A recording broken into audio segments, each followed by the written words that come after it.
Hello dear students, welcome you on Gurukulam coaching institute. आज हम बात करेंगे सेंटर स्टेट रिलेशन के ऊपर, यानी कि केंद्र और राज्यों के बीच किस तरह के संबंध रहते हैं। इसके ऊपर आज महत्वपूर्ण चर्चा करेंगे।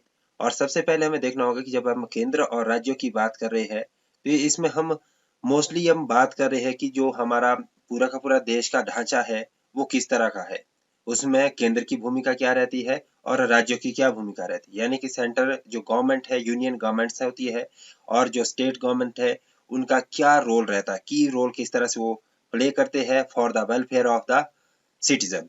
यानी कि जो देश के नागरिक है उनके कल्याणकारी नीतियों में किस तरह से उनकी महत्वपूर्ण भूमिका रहती है।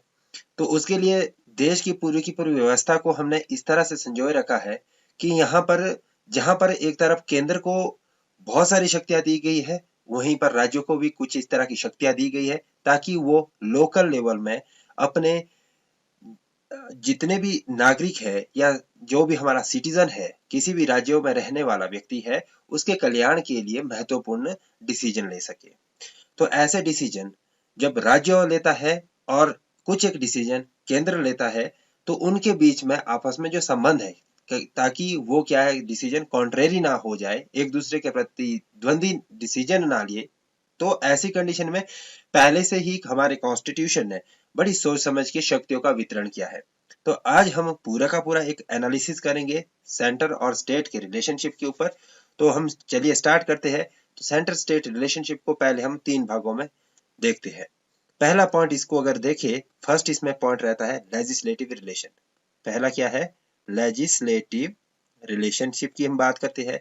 दूसरे हम इसमें दूसरे पॉइंट ऑफ व्यू में एडमिनिस्ट्रेटिव रिलेशनशिप की बात करते हैं। किसकी बात करेंगे? एडमिनिस्ट्रेटिव रिलेशनशिप की बात करते हैं। तीसरा नंबर पे हम करते हैं फाइनेंशियल रिलेशन। जब हम सरकार की बात करते हैं या तो वो लेजिस्लेटिव पॉइंट ऑफ व्यू से आपस में संबंध स्थापित करते हैं, या प्रशासनिक यानी कि जिसको हम एडमिनिस्ट्रेटिव बोलते हैं, या फाइनेंशियल जिसको हम वित्तीय संबंध बोलते हैं। इन तीन चीजों में हम बात करेंगे। और इसको अगर हम कॉन्स्टिट्यूशन में देखें तो कॉन्स्टिट्यूशन में आर्टिकल जो हमारे अनुच्छेद है 245 टू 255 तक लेजिस्लेटिव रिलेशनशिप के बारे में बताया गया। कौन सा रिलेशनशिप के बारे में बताया गया है? लेजिस्लेटिव रिलेशनशिप के बारे में बताया गया है। और अगर हम एडमिनिस्ट्रेटिव रिलेशन की बात करें तो एडमिनिस्ट्रेटिव रिलेशनशिप हमें 256 आर्टिकल 256 टू 263 के बीच में डिस्कस किया गया है। ठीक है। फाइनेंशियल रिलेशन है that is mentioned under article 268 to 293, यानी कि 268 से लेकर 293 तक फाइनेंशियल रिलेशन के ऊपर बात की गई है। 256 से 263 के बीच एडमिनिस्ट्रेटिव रिलेशन की बात की गई है, और 245 से 255 के बीच हमें लेजिस्लेटिव रिलेशनशिप देखने को मिलती है। तो आज हम इस वीडियो में पहले पॉइंट को उठाते हैं। पहला पॉइंट हमारे पास है लेजिस्लेटिव रिलेशन। क्या है हमारे पास? Legislative relation. अगर हम लेजिस्लेटिव रिलेशन की बात करें तो लेजिस्लेटिव रिलेशन हमारे पास पार्ट 11 कहां पे दिया गया है? Part 11 of the constitution under chapter 1। कहां पे दिया गया है? अंडर चैप्टर 1 में इसके बारे में बातचीत की गई है। होप सो कि यहां तक आपको ये पॉइंट क्लियर हो गया होगा। नेक्स्ट बढ़ेंगे हम इस पॉइंट में। नेक्स्ट पॉइंट में हम देखेंगे कि आर्टिकल 245 है जो, ठीक है, जो अनुच्छेद, ठीक है, 245 है, ये क्या बात करता है? Article 245 says that the laws made by the parliament, ठीक है, जितने भी कानून पार्लियामेंट के द्वारा बनाए जाएंगे, the laws made by the parliament and by the state, ठीक है, and by the state, या तो पार्लियामेंट कोई कानून बना रहा है या राज्यों कोई कानून बना रहा है, ठीक है, तो ऐसे ये कानून क्या है? लागू हो सकते हैं। यानी कि कानून की जो प्रक्रिया है या तो वो राज्य बनाए या वो केंद्र बनाए, तो दोनों कंडीशन में वो कानून वैध होगा। ठीक है। The extent of laws made by parliament and by the legislature of the state, article 245 के माध्यम से हमें बताया गया है। आर्टिकल 246, जब हम आर्टिकल 246 की बात करते हैं, इसमें हमें all the subject matters of law made by the parliament and by the legislature of the states, जितने भी हमारे सब्जेक्ट मैटर की बात है उसके बारे में इसमें हमें बताया गया। Subject matter of the subject matter made by the, ठीक है, क्या लिखा गया है, मेड बाय पार्लियामेंट, किसके द्वारा, made by parliament plus by the legislature of the state, ठीक है, किसके द्वारा, bye the legislature of the state. ये आर्टिकल 246 में हमें बताया गया है। यानी कि किस तरह के मैटर्स कौन से है जो कि हमारे पास डिफरेंट डिफरेंट पावर्स दी गई है, 7th शेड्यूल के अंदर दी गई है, किस पार्ट्स में दी गई है, that is mentioned under the 7th schedules, ठीक है। जो हमारे पास 3 पावर दी गई है, union list, state list and concurrent list, इन सब में किस तरह से केंद्र और राज्य अपनी शक्तियों का यूज करते हैं, तो वो सारे के सारे आर्टिकल 246 के माध्यम से हमें डिक्लेयर किया गया है। नेक्स्ट हमारे पास अनुच्छेद 247, कौन सा है, आर्टिकल 247, जिसमें हमें पावर दी गई है, power of parliament to provide for the establishment of certain additional code, ठीक है, क्या है, सर्टेन एडिशनल कोड, किसके बारे में बात की गई है, सर्टेन एडिशनल कोड्स की बात की गई है। ये किस में कहा गया है, आर्टिकल 247 में कहा गया कि अगर इसमें पार्लियामेंट को लगता है तो वो कुछ अन्य एडिशनल कोर्ट्स जैसे ट्रिब्यूनल्स को एस्टेब्लिश करना है या अन्य कोई अदर काइंड्स ऑफ कोर्ट्स, ठीक है, टेम्परेरी कोर्ट्स एस्टेब्लिश करने हैं किसी स्पेशल हियरिंग के लिए, तो उसको एस्टेब्लिश किया जा सकता है।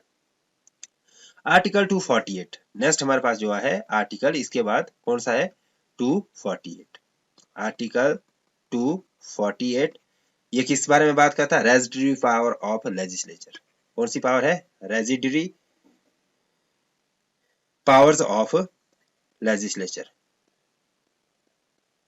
Power of legislature.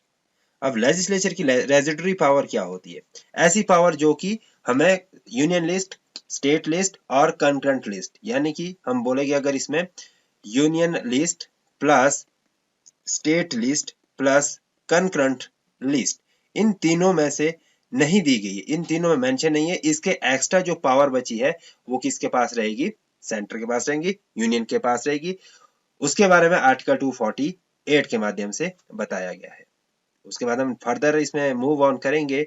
Article 249, article 249 says that कि the power of parliament to legislate with respect to the matter in the state list in the national interest, ठीक है, यानी कि जो पार्लियामेंट है हमारा, parliament can take interest, can take their interest, power of the parliament to legislate with the respect to the matters in the state list in the national interest, ठीक है। Parliament का जो भी है, जब कोई कानून नेशनल इंटरेस्ट के पॉइंट ऑफ व्यू से बनाया जा रहा है, किसके पॉइंट ऑफ व्यू से, नेशनल इंटरेस्ट, यानी कि जहां पर देश हित की बात आती है, तो उस कंडीशन में जो पार्लियामेंट है या हमारी संसद है वो उसमें अपना हस्तक्षेप कर सकती है, और साथ ही साथ उसमें जो कानून बनेगा वो मान्य किसका कानून होगा, वो हमारा सेंटर का ही कानून मान्य होगा, वहां पर स्टेट का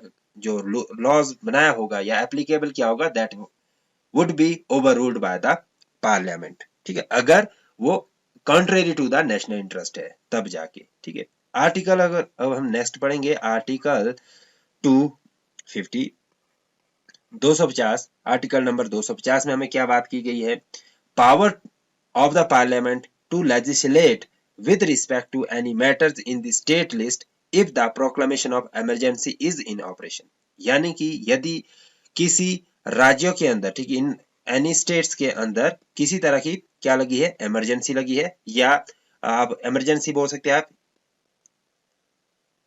इमरजेंसी, या आप बोल सकते हैं इसमें प्रेसिडेंट रूल, ठीक है, अगर मान लो वहां पर प्रेसिडेंट रूल है, तो ऐसी कंडीशन में जो हमारा पार्लियामेंट होगा या संसद है या हमारे पास पार्लियामेंट है, that has the power to legislate in the states matter, state list to legislate, ठीक है, वो फिर उस समय स्टेट लिस्ट में अपने कानून बना सकता है, स्टेट लिस्ट में अपने आप को प्रमुखता से डिसीजन मेकर बना सकता है। अगर आप सीधे भाषा में, अगर साधारण भाषा में समझे, तो अगर किसी राज्यों के अंदर प्रेसिडेंट रूल लग चुका है या स्टेट इमरजेंसी रूल लगा हुआ है, तो उस कंडीशन में अगर कोई भी कानून पार्लियामेंट के द्वारा बनाया जाता, that will be applicable. But जब वो पार्लियामेंट या प्रेसिडेंट रूल खत्म हो जाता है, तो उसके बाद अगर राज्य चाहे तो उस कानून को, जो कि प्रेसिडेंशियल रूल के दौरान बनाया गया था, तो उसको वो अमेंड भी कर सकती है और रिपील भी कर सकती है। Got my point? उसके बाद हम नेक्स्ट चलेंगे आर्टिकल 251। आर्टिकल 251 में बात की गई है inconsistency between laws made by the parliament under article 249 and 250 and laws made by the legislature of the state.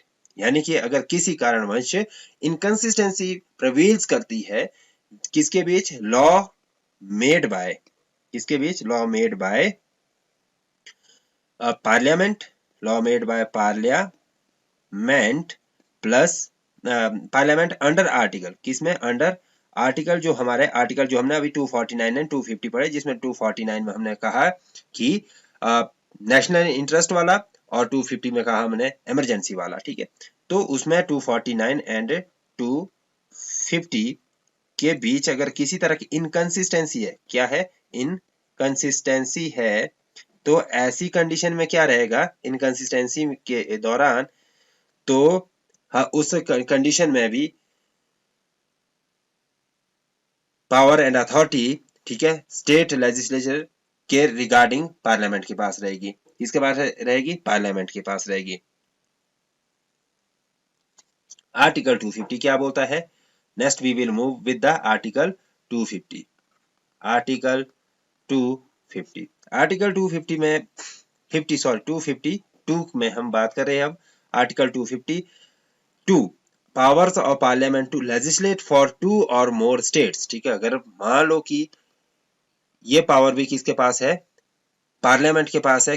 अगर हम पार्लियामेंट चाहे तो वो पार्लियामेंट कैन मेक लॉज, ठीक है, can make law, powers of making laws for 2 or more than 2 states, और more than 2 states के लिए भी अपना लेजिस्लेटर तैयार कर सकता है। Power of parliament to legislate 2 or more states by consent and adoption of the such legislation by any other state.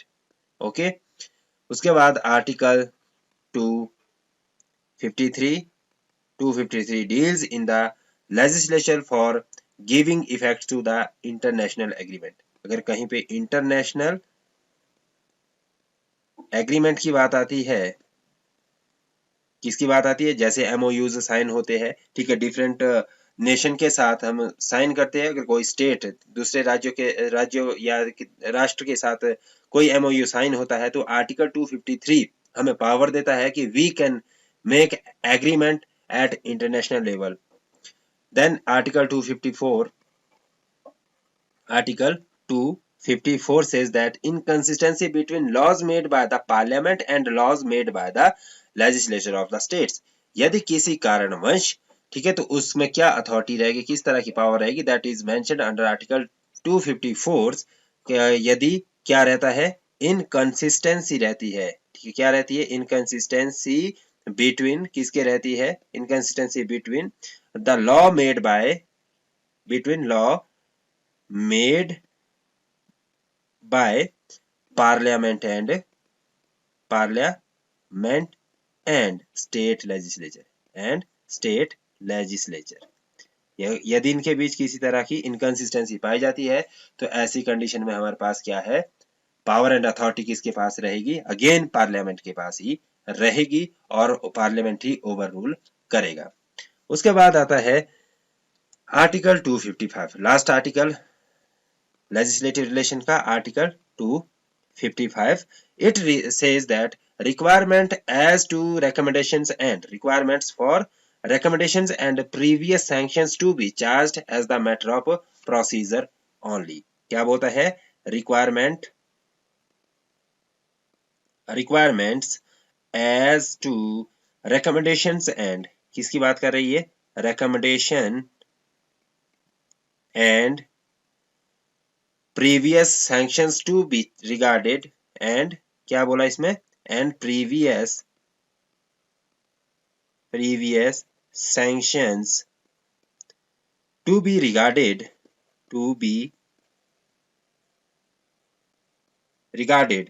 as matter of procedure only, as matter of procedure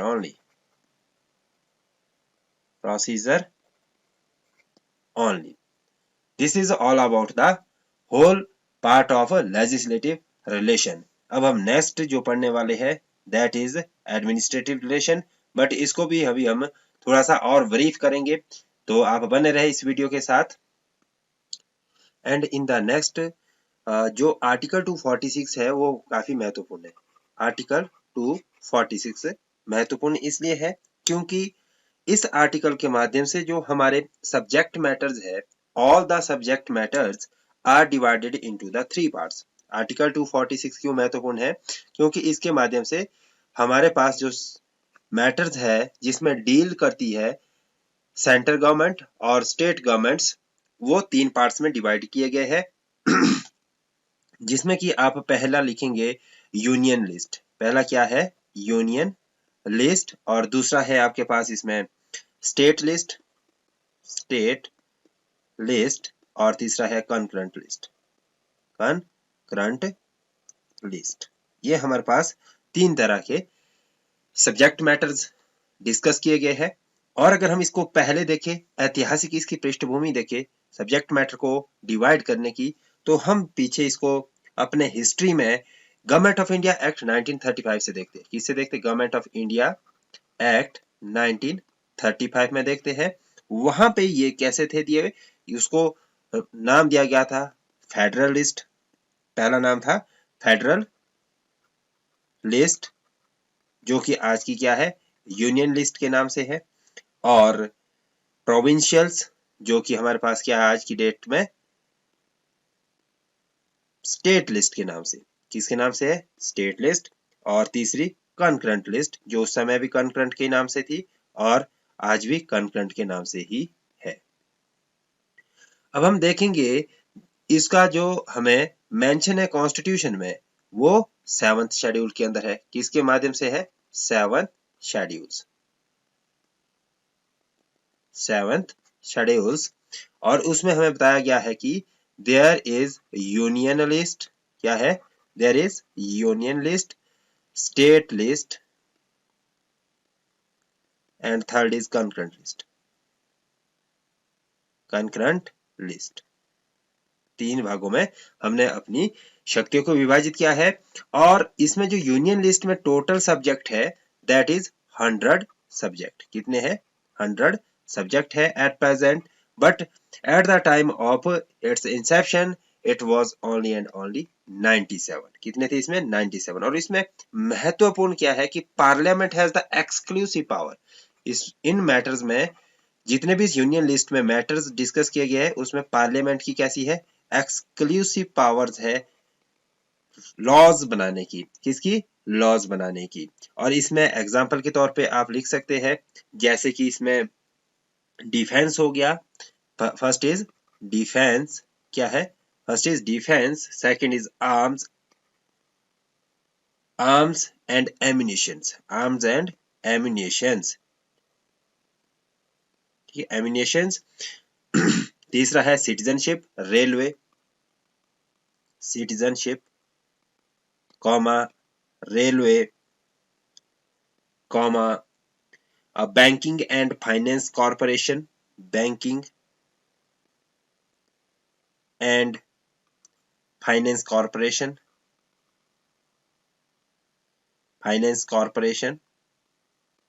okay. Such kinds of stock exchange हो गया, या other kinds of such matters lest out of 2 and 3 list से जो residuary power बच गई वो भी आप इसी यूनियन लिस्ट के अंडर कंसीडर कर सकते हैं, ठीक है।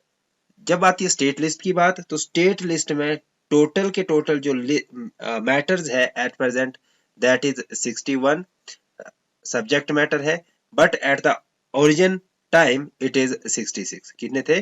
जब कॉन्स्टिट्यूशन बना तो उस समय 66 मैटर्स स्टेट लिस्ट के अंदर रखे गए थे और इसमें exclusive power to make rules and regulations या laws is given to the state, यानी कि इसमें किसको पावर दी गई है, किसको शक्ति दी गई है, इसमें दी गई है शक्ति राज्यों को। और कौन कौन से ऐसे सब्जेक्ट मैटर है जहां पे राज्य अपनी पावर का एक्सक्लूसिव यूज कर सकता है, that is police, first is example के तौर पे police, public health, second is public health, comma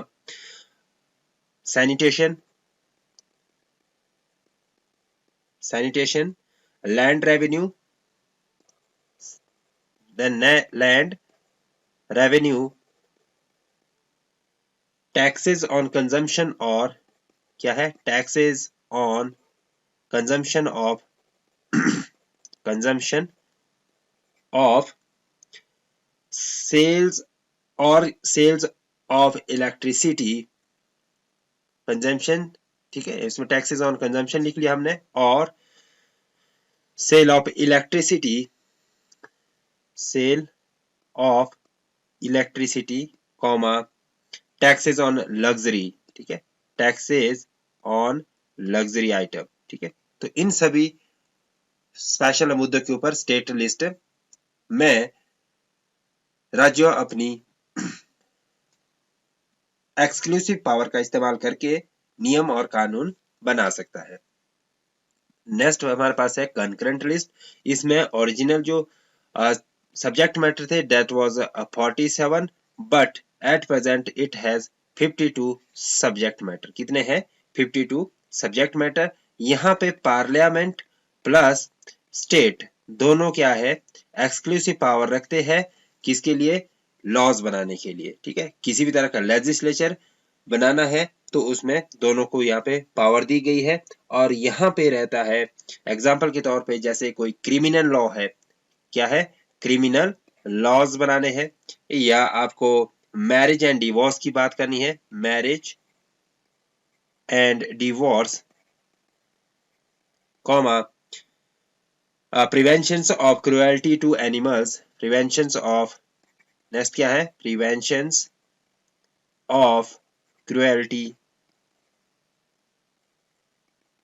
of to animals, ठीक है, पशु के साथ किसी तरह की क्रुएल्टी, या forest protection of wild animal, forest और क्या प्रोटेक्शन ऑफ वाइल्ड एनिमल। उसके बाद नेक्स्ट हमारे पास economic and social planning, economic and social planning, social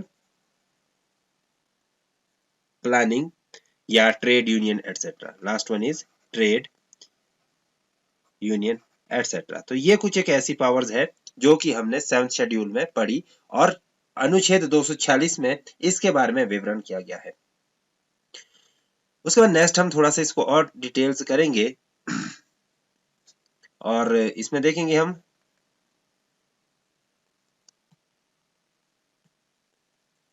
कि जो हमारे पास नेशनल इंपॉर्टेंस के मैटर्स है, जब हम बात किसकी कर रहे हैं? नेशनल इंपॉर्टेंस की बात कर रहे हैं। तो नेशनल इंपॉर्टेंस में जितने भी मैटर रहेंगे, ठीक है, तो उसमें एक्सक्लूसिव पावर किसके पास रहेगी? यूनियन लिस्ट के पास रहेगी या पार्लियामेंट के पास रहेगी। एक्सक्लूसिव पावर रहेगी पार्लियामेंट के पास। कोई भी नेशनल इंटरेस्ट का मैटर्स है, कोई भी डिसीजन मेकिंग है, उसमें पार्लियामेंट अपने ओवर रूलिंग डिसीजन लेगी। और इसी के साथ साथ जितने भी हमारे रीजनल और लोकल इंपॉर्टेंस के हैं, दूसरे कौन से हैं? रीजनल और लोकल लेवल्स के जितने भी मैटर्स है, तो उसमें जो पावर रहेगी वो रहेगी स्टेट के पास। किसके पास रहेगी? राज्यों के पास रहेगी। बट इसके साथ साथ अगर दोनों के बीच किसी तरह का कन्फ्लिक्ट आता है, किसके पास? सेंट्रल लॉ या state law on a subject of concurrent list, ठीक है। यदि क्या होता है, यदि सेंट्रल लॉ एंड, कौन सा? Central law and state law, central law and state law on the subject of, किस मैटर में, on the subject of concurrent list, concurrent list में किसी तरह का कोई कन्फ्लिक्ट आता है, तो ऐसी स्थिति में क्या होगा, सेंट्रल लॉ प्रवील होगा। कौन सा होगा, सेंट्रल लॉ प्रवील्स होगा। बट इसमें क्या है, बट अगर स्टेट लॉ रिजर्व किया गया है प्रेसिडेंट कंसेंट के लिए, ठीक है, रिजर्व, अगर हमारे पास यहाँ पे मैं लिखूं state law is reserved for the president consent, किसके लिए, प्रेसिडेंट कंसेंट, तो ऐसी कंडीशन में, ठीक है, और साथ ही साथ जब तक वो कंसेंट रिसीव नहीं हो जाती तब तक वो लॉ क्या है, स्टेट लॉ के हैंड ओवर रहेगा। बट जैसे ही प्रेसिडेंट की कंसेंट मिलती है, अगर फेवर में मिलती है तो स्टेट लॉ प्रवील करेगा, अगर अनफेवर मिलती है तो सेंट्रल लॉ वहां पे प्रवील करेगा। बट इसमें भी इंपॉर्टेंट पॉइंट क्या दिया मैंने, अगेन नेशनल इंटरेस्ट, अगर मान लो नेशनल इंटरेस्ट की पॉइंट ऑफ व्यू से होगा तो वहां पे ऑलवेज सेंट्रल लॉ प्रवील करेगा। ओके, तो यहां तक हमने ये पूरा का पूरा महत्वपूर्ण चीजें हमने पढ़ ली इसमें। इसी के साथ साथ हम इसमें कुछ और चीजें ऐड ऑन करते हैं कि यदि आर्टिकल 249 क्या बोलता है, अब अनुच्छेद 249, ठीक है, article 249 says that if Rajya Sabha passes a resolution, ठीक है, यदि क्या होगा, राज्यसभा पासेज अ रेजोल्यूशन, ठीक है, with the majority of two-third member present and voting, two-third member of present and voting, किस कंडीशन में, यानी कि 2/3 सदस्य प्रेजेंट है और वोट भी किया है, तो उस कंडीशन में at the time of national interest parliament should make laws on the subject in the state list too, ठीक है, यदि देखिए नेशनल इंटरेस्ट की बात आती है और, ठीक है, नेशनल इंटरेस्ट की बात आती है, तो ऐसी कंडीशन में भले ही वो मैटर किस में दिया गया है, स्टेट लिस्ट में दिया गया है, तो ऐसी कंडीशन में एक्सक्लूसिव पावर है किसके पास, पार्लियामेंट के पास, तो वो वहां पे पार्लियामेंट अपना लॉज बना सकता है। ओके, उसके बाद नेक्स्ट है आर्टिकल 356, ठीक है, यदि राज्यों के अंदर क्या है, इमरजेंसी लगी है, प्रेसिडेंट रूल है, तो प्रेसिडेंट रूल के समय या इमरजेंसी के समय जो भी कानून बनाए जाते हैं तो वो किसके द्वारा बनाए जाते हैं, पार्लियामेंट के द्वारा बनाए जाते हैं। लेकिन पार्लियामेंट के द्वारा जितने भी कानून बनाए गए हैं, ठीक है, पार्लियामेंट के द्वारा जितने भी कानून बनाए गए हैं, जब प्रेसिडेंट रूल ओवर रूल्ड हो जाएगा, ठीक है, जब प्रेसिडेंट रूल नहीं रहेगा, क्या नहीं रहेगा, प्रेसिडेंट रूल नहीं रहेगा, तो ऐसी कंडीशन में उसके बाद अगर स्टेट चाहे तो उस कानून को अमेंड कर सकती है, क्या कर सकती है, अमेंडमेंट कर सकती है उसमें, या उसको रिपील कर सकती है, यानी कि उसको खारिज कर सकती है या खत्म कर सकती है। उसके साथ साथ एक और चीज है आर्टिकल 253 में जो महत्वपूर्ण तरीके से दी गई है, आर्टिकल 253 में, आर्टिकल 253 में क्या बताया गया है कि parliament can make laws for the whole और any part of the territory of India, यानी कि किसी भी, या तो वो पूरे के पूरे देश यानी कि होल, या part of the territory, part of territory, यानी कि देश के किसी एक भाग के लिए या पूरे पूरे देश के लिए parliament can make the law, कौन बना सकता है कानून, parliament can make the law. Okay, so this is very important part for implementing any treaty, international agreements और कन्वेंशन, किस लिए कानून बना सकता है, या इम्प्लीमेंटेशन किस चीज का करना हो, इम्प्लीमेंट, कोई ट्रीटी साइन की है हमने किसी देश के साथ और उस ट्रीटी को हमने एक पर्टिकुलर प्लेस में, सपोज करिए कि आसाम में हमने ब्रह्मपुत्र रिवर की कोई अगेंस्ट कोई ट्रीटी साइन की है किसके साथ, चाइना के साथ, तो उसको हमने आसाम में अगर लागू करना है तो उस कंडीशन में वहां पर आसाम सरकार नहीं डिसीजन लेगी, वहां पर कौन लेगी, केंद्र सरकार डिसीजन लेगी, पार्लियामेंट से ही वो डिसीजन पास होगा, ट्रीटी साइन होगी। या इंटरनेशनल कोई एग्रीमेंट है, इंटरनेशनल कोई एग्रीमेंट है तो भी, और उसके साथ साथ अगर हम बात कर रहे हैं कोई किसी तरह के और कन्वेंशंस है तो वो सब चीजें के रिगार्डिंग अधिकार जो है कानून बनाने का, उसको इम्प्लीमेंट करने का, that is given under article 356 to the parliament. Next article 253 में बताया गया ये, एंड आर्टिकल 252, अगर हम 252 की बात करें तो उस कंडीशन में 252 किसमें की बात कर रहा हूं मैं, आर्टिकल 252 में क्या बात कही गई है कि parliament can legislate on state subject, यानी कि हम स्टेट सब्जेक्ट में भी बात, अगर स्टेट सब्जेक्ट की बात आती है तो उस कंडीशन में भी पार्लियामेंट अपना कानून बना सकता है। Parliament can make legislate on the state subject if the legislature of two or more states adopt the resolution। यदि क्या होता है कि दो या दो से अधिक राज्यों उस रेजोल्यूशन को पास कर दे, ठीक है, रेजोल्यूशन को पास कर दे, तो ऐसी कंडीशन में पार्लियामेंट किसी भी राज्यों के लिए कानून का निर्माण कर सकता है। Okay, and adopted that the resolution that is lawful of the parliament to make laws on any state subject applicable to them। So this is very important parts of the legislature power। अब इसमें important point, जो next important point है, that is की under article 304, under article किसके माध्यम से, under article 304 clause B, यानी कि 304 क्लॉज बी में कहा गया कि state legislature is authorize to pass certain bills. जो क्या है, स्टेट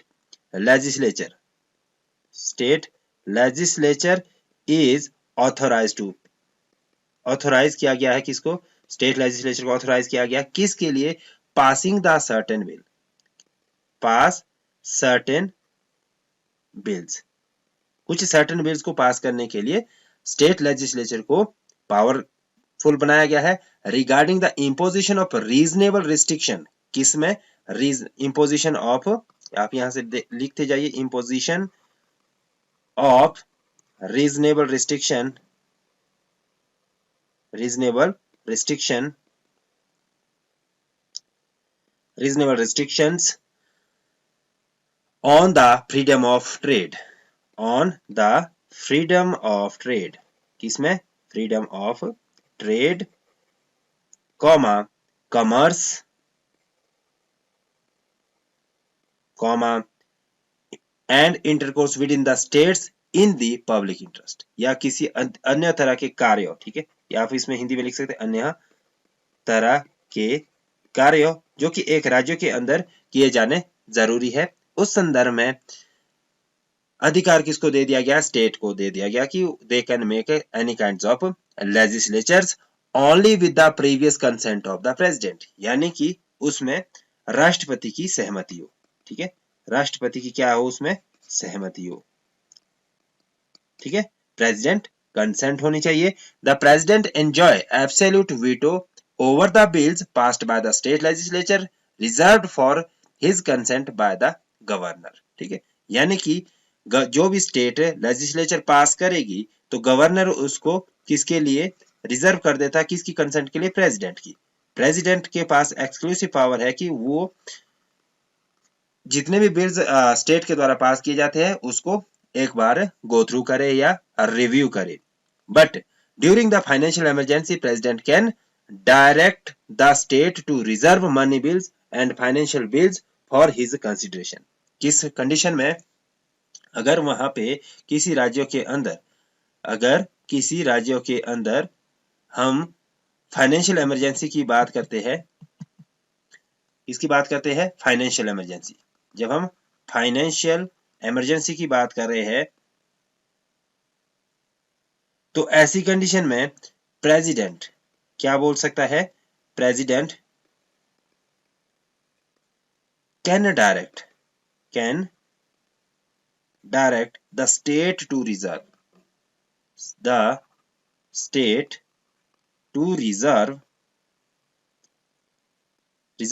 कौन कौन से बिल?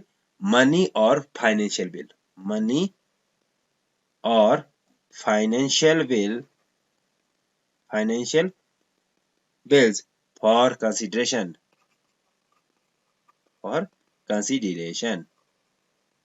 ओके। सो आज हमने कंप्लीटली लेजिस्लेटिव पावर्स को पढ़ा है और नेक्स्ट वीडियो में हम पढ़ेंगे administrative and financial power of the centre state relation में इसमें क्या क्या रहती है, सेंटर के पास क्या एडमिनिस्ट्रेटिव पावर्स है, स्टेट के पास क्या एडमिनिस्ट्रेटिव पावर है और राज्यों के पास क्या एडमिनिस्ट्रेटिव पावर है, साथ ही साथ फाइनेंशियल पावर के ऊपर भी हम इसमें बात करेंगे।